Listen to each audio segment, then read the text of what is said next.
Hi there, welcome to my channel. My name is Mary. If you are new here, this is my face. My channel typically chronicles my life, my travel documentary, my acting career, and now me living in the UK. So today, obviously, is jackpot season. It's September, and there are going to be new people trying to come into the UK, new students coming into the UK. Most of you is your first time here and you do not know what you're supposed to bring or what you're not supposed to bring. So this video is typically to advise you based on my experience what I think you should pack and what I think you should leave behind. So when I was coming, I heard a lot of people say, oh, you need to buy food, you need to come with food, you need to come with food, don't bring clothes, you need to come with food, as though there was no food in the UK. There's Nigerian food in the UK. Well, this video is not only for people, just for new students coming to the, it's not only for Nigerian students coming into the UK, it's for international students that are moving to the UK, especially from Africa. This is what I think you should bring. So for someone, I'm going to be talking from my point of view, my knowledge, which is of Nigerian food. Or I'm a Nigerian, so I'm going to be referencing Nigeria a lot in this video. If you happen to not be Nigerian, oh well, take the cues that you can take from here. So people said, don't bring clothes, don't bring clothes. You need to bring food, you need to bring food. And I took that advice by the horn and ran with it. I would say now that there's actually food in the UK. There's Nigerian food. Everything that you can think of, you can actually find in the UK, up till periwinkle. You know, Mfi, you can find Mfi in the UK. So there's everything, to the best of my knowledge. There's afang, there's water leaf. Like I've actually bought fresh water leaf. There's ugu, there's ewedu leaves, fresh ewedu leaves. There's cocoyam, there's yam. I saw a tweet recently that was saying that there's no yam abroad. I don't know, maybe there's no yam in Canada, but there's yam in the UK. The only thing is this, yeah, the food. Let's say you're going to buy a tuber of yam for about £4. I made a video where I went grocery shopping when I just came, and I did mention the price differences. So you can buy a tuber of yam for £4. Did I say 4k? Sorry, for £4. So if you convert it to the Nigerian equivalent of how much you will buy yam in, say, Wat Market or Nojota or in Wuse Market, obviously it will be different. So the only thing is this, yeah, food, the Nigerian food that is available in the UK is pricey, is expensive when you compare it to what you ordinarily get it back at home. And then clothes are also expensive. I mean, if you're going to, let's say you are buying leggings, like the normal black leggings, you're buying it for like 2k or 1.5 in Nigeria. Leggings, the cheapest leggings here is like, is it £5 or so, or thereabout? It's £5. So I'm trying to say sorry, pardon me. So that's the difference. So they're telling you bring clothes, bring food, don't bring clothes. But when you get here now, like, what are you going to wear? By the time you want to go shopping, yeah, you figure out that something, let's say a shirt that you probably would have bought for like 2k in Nigeria or 4k at most, you are going to buy it for like £10. And by the time you calculate the equivalent in naira, is like. And another thing again, people say when you get to the UK, when you get to a foreign country, you don't try not to convert. My guy, except you are like very worded, you will have to convert, because I mean, you're not earning in the currency of the country where you are at right now. Your money is literally in naira that you have converted to pounds. So of course you're still spending in naira if you want to think about it. So these are the things that I think that you should bring to the UK when you're coming. Cardigan, because this is winter season. If you're coming to Newcastle specifically, Newcastle is in the north. If you're going to Scotland, that's also in the north. So it's usually colder than it is in the south. I mean, like in Newcastle, we barely experienced summer. It was hot for like just a couple of days. I went out one day in shorts. I thought, oh, when summer, I went out in shorts. Before I got to the house, I was freezing. So I always carry like my jacket or a cardigan with me anywhere I'm going, because the weather is very unpredictable. In fact, the English weather is very unpredictable. That's something that everybody knows. So you don't trust the weather. don't dress carelessly. Don't go and wear shower clothes if you know that you're going far, because cold will finish you before you come back. So for clothes now, I think that if you're conversant with Balogun. If you live in Lagos, if you're conversant with Balogun Market, go to Balogun, go and buy a cardigan. It might not be, I'm sure you're considering the weight allowance that you have. So you have 23 kg of 2 boxes. So I think that you should fill 1 box up with clothes.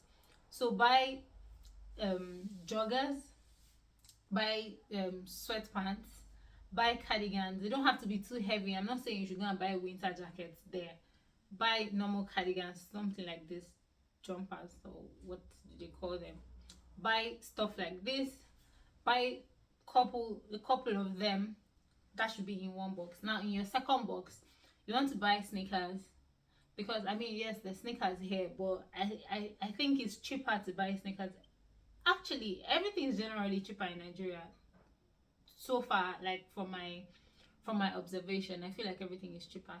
So if you're going to buy sneakers, because you're going to wear sneakers a lot, it's cold, you're not going to be wearing slippers or sandals or open toe sandals. This goes for both boys and girls. I mean, buy sneakers from Nigeria. You can buy like 2 basic sneakers, like 2 black or neutral colored sneakers. Buy that.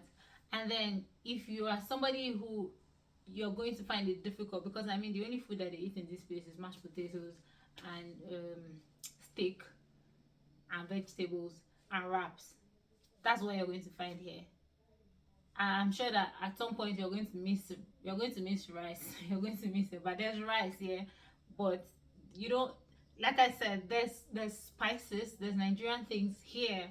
But if you're just coming, my advice is that you should come with a little quantity of these things until you're finally settled in, and you've probably started working, so you can earn money, and then you can now go shopping like a normal Brit or like a normal resident of the UK. You will not feel it, because now you're shopping in their own currency, right? So now what you should bring from Nigeria, I'm not saying you should bring rice, but definitely I'm sorry. Definitely bring a ziploc of gari. Bring gari. If you are someone who eats poundo or any of those, oh my god, pardon me. If you're someone who eats poundo or any of those things, bring a pack of it. Now bring a goosey. Put everything that you're going to bring in clear bags. You can put them in ziploc bags, or you can put them in these transparent bags that have seals. Unfortunately, I do not have anyone here to show you, but they're transparent. Oh, hold on.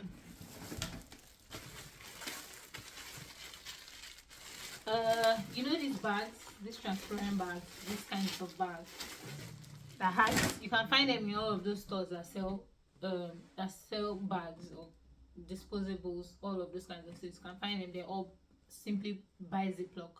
So you want to put everything in a transparent bag, so in case you get to immigration and they want to check it, it'll be easy for them to just go through. What I did, so you bring egusi, you bring ogbono if you are one of those people. I did come with dried leaves. So like my afang, I bought the afang like I think a day before I traveled, or 2 days before I traveled, and then I spread it. My mom actually and my sister. So what they did, they put a bag on the counter in the kitchen inside the house and spread the afang. So it's not drying under the sun, it's drying inside the house. You can do that with pretty much any vegetable that you want to bring. So you spread it inside the house for like maybe 2 days, and then you pack it into your Ziploc. It's going to be preserved. What that has done is that the moisture in it, which is what facilitates fermentation, has been expelled, and then you just have the leaves. So you can do that and then put them in a Ziploc bag and bring.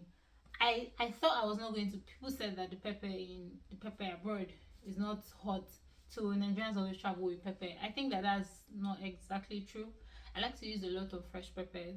So I blended pepper, froze it, and came with it. But when I got here, I realized that they actually have the normal, what's it called, habanero pepper? I don't know. The normal fresh pepper that you buy from the market, that you buy like this for 100 naira or thereabout. So they have it here. The one you want to come with is dry powder pepper. So the one that they blend in the market, that's what you might want to come with. Come with it in a little Ziploc. I also came with Cameroon pepper. I came with suya pepper. I don't know why I'm sneezing. I'm sorry. I also came with suya pepper. So those are the peppers that I came with. I came with fresh pepper as well, but that was because I didn't know that I could find it here. And what else are you going to bring? I've said bring melon, bring afang.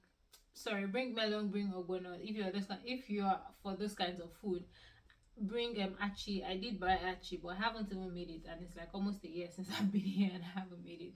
But what I did was that I brought everything that I could literally find, because I didn't want a case where I'll look for something and I wouldn't find it. I even came with abacha. Like, I rarely cook abacha. I always buy it from vendors, but I knew that it was something that I might crave one day, so I came with it, only to find out that I could actually find it in the African store that is in Newcastle.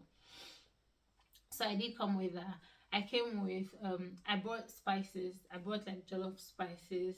I brought pepper soup spice. I brought ntong. That's basil. Some people say it's basil leaves. I don't know, but that leaf that you put in pepper soup that has like a very strong aroma. That leaf, I cut it, dried it the same way I did with my afa. Put it in a Ziploc bag and brought it.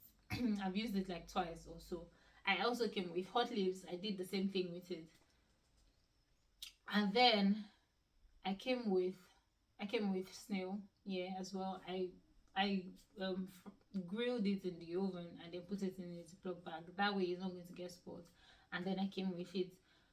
Yeah, that was about that. I came with spices. I said bring your normal spices that you are used to. I brought seasoning cubes as well. Although you'll find seasoning cubes in the store, but like I said, just bring little quantities of these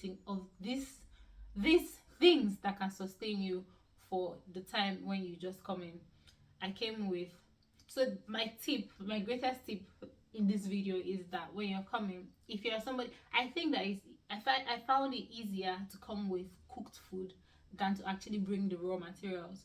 So what I did was that my sisters cooked food for me, and then I froze them for a couple of days until they were stone block, and then I packed them into my box. I just laid them straight. So what you can do to avoid spilling is that even though they're frozen, because you don't know how the handlers of the bags are going to fling your bag, so even if they're frozen, you want to wrap it with sellotape, yeah, transparent sellotape, I mean, because they might want to check them at the airport. So you just want to wrap it so it doesn't spill, but it's frozen food. That's what I did. So I cooked my soups, cooked my stews, and came with them, and they lasted for quite a while. They lasted for more than 3 months, because like so I did that. You want to freeze your food. If you are someone who finds it difficult to cook, you can get one of these vendors. If you are in Abuja, you can get spicy tomato to cook for you. She will pack it properly, she will freeze it for you, and when you're ready to travel, all you need to do is just pick it up and travel. I'll put her handle. Or any of the vendors that you know. If you're in Ogun State, there's Maslina's Kitchen. You can contact her. She will cook your foods. All you need to do is just freeze it, and when you're ready to come, pack them into your box and you check in. It was a 7 hours flight. Oh no, I traveled from Abuja. So Abuja to London is about 6 hours, and then from London to Newcastle is barely an hour. So my food was still very frozen by the time I got home. All I needed to do is just take them out and put them back in the freezer, or I actually left them out for a while because they were still frozen. So I did that.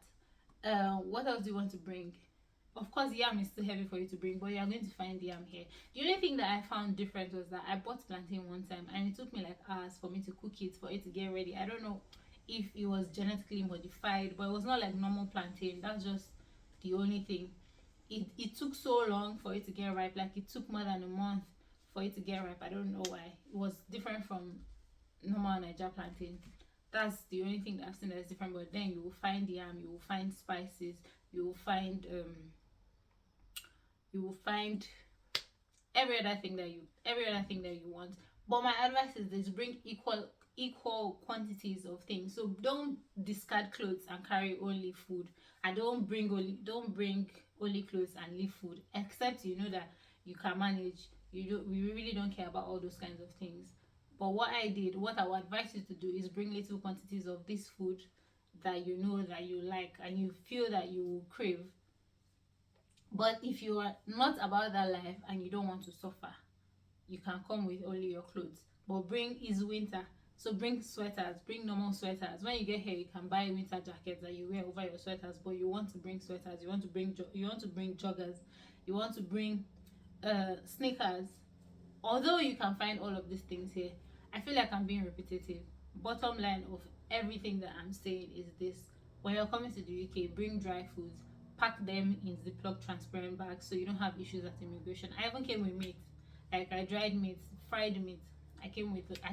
I came with dried fish as well, and then I came with crayfish. So you just want to blend the crayfish, put it in Ziploc bag. You will find it here, but I just, of course, it's cheaper and you have space allowance, so why not just bring it? Blend the crayfish, put it in Ziploc bag, seal, and put in your box, and then you are good to go. I don't know about oil. Let's not be from my mouth that you come and hear that you can carry oil and travel. I did not say that, but some people, you can freeze it and you travel with it, then it's not liquid. Okay, the reason why I hear that the reason why they don't allow it is because it's an explosive. I don't know, but I don't know if people travel with oil. Can't say for sure. So there's that. That's basically it. If there's anything else, I probably will add it in the description of this video. Please remember to subscribe. It's absolutely free. You just need to click the subscribe button that is somewhere, either here or here. It's red, and when you click it, you will see a bell come on beside it. If you turn on the bell, that means you get notified every time I upload a new video, and I'm sure that you want to do that because I'm going to be dropping gems. I've been here for almost a year, so there's certain things that I know that you might not know since you're just coming in. So that's about what to bring to the UK as an international student for the first time.